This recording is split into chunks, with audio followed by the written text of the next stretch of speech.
আমাদের অঙ্কটা ভুল হওয়ার সম্ভাবনা অনেক কম থাকে। হ্যাঁ, এই বিষয়টা নিয়ে আমরা একটা আলোচনা করব। যেটুকু করেছি এখন একটু রান করে দেখি হয় কি না। হ্যাঁ, আমাদের জন্য অনেক সুবিধা হবে। দেখেন রানটা কিন্তু এখন হয়ে যাবে। আমরা শর্টকাটে F9ও ক্লিক করতে পারি। দেখেন রান কিন্তু হয়ে গেছে। হ্যাঁ, রানটা হয়ে গেলে আমরা এইটুকু বুঝতে পারলাম যে আমরা যেটুকু লিখেছি এখানে আর কোনো ভুল নেই। আমরা ভুলটাও সামনে লিখব, তাতে বুঝতে পারবেন।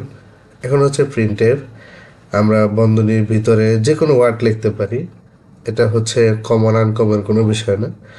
এখানে হচ্ছে আমরা লিখতেছি enter the value of ABG, value of ABG.